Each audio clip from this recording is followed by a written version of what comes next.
my fellow page turners, welcome back to the channel. I'm Matthew, the man with a hat who reads, and this is Black River Orchard by Chuck Wendig. I have an interesting history with Chuck Wendig's stuff that I've read. I first read his Miriam Black novels that were published under by Angry Robot, which is Mockingbird, Blackbirds, and the Cormorant, and I enjoyed them about this young woman who could touch somebody and see how they would die. I liked that series, and I know he has since continued it. So after that, I was like, I want to read more by this guy. And I read Zeros and was disappointed. I read Invasive and I was disappointed.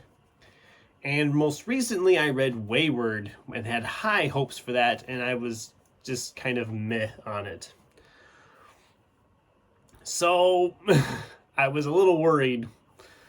Even though I wanted to read this, it sounded great. It looked interesting. I heard many good things about it from people. I think Kim the Paper Traveler mentioned this one, I believe.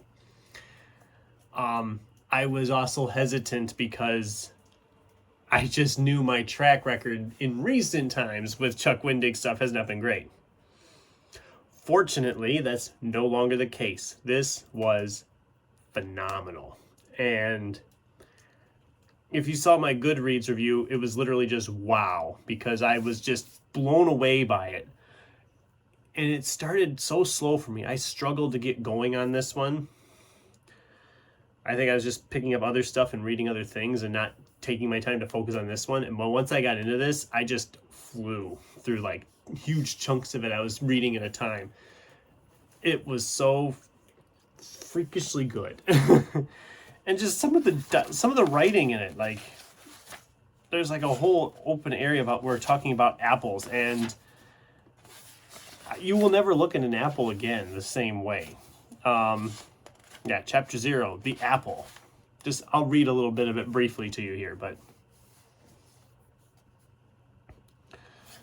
like a day. Let's see, where do I want to go from here? In the first bite, the skin pops under your teeth, the same pop you'd feel biting into a tightly skinned sausage. The flesh has a hard texture, and if you were to cut a slice, you'd find it would not bend, but rather it would break like a chip of slate snapping in half. That snap is a satisfying sensation, a tiny tectonic reverberation felt all the way to the elbow. In the chew, the apple is crisp, resistant to its destruction, with a crunch so pleasurable it lights up some long-hidden atavistic artifact in your brain.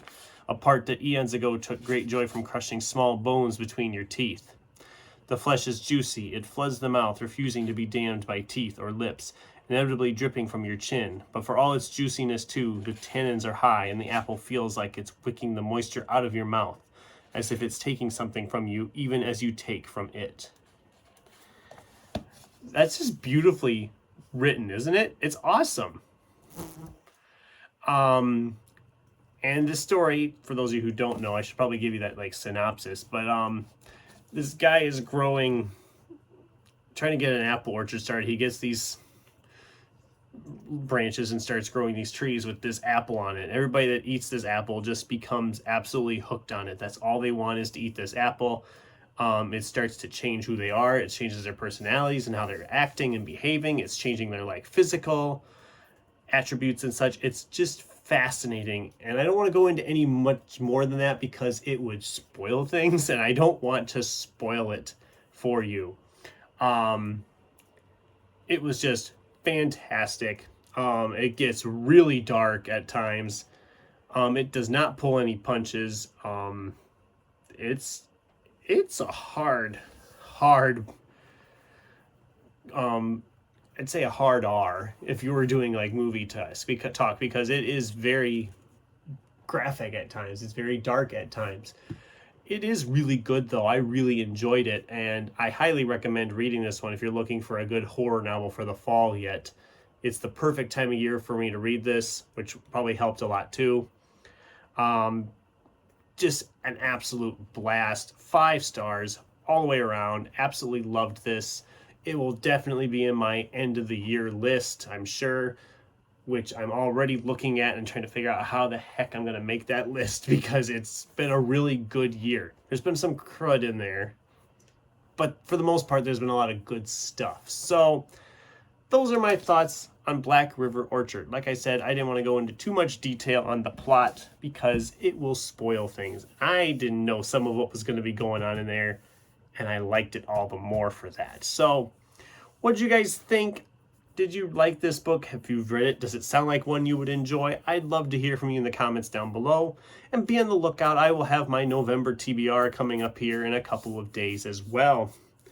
In the meantime, thanks for watching, and until next time, keep turning pages.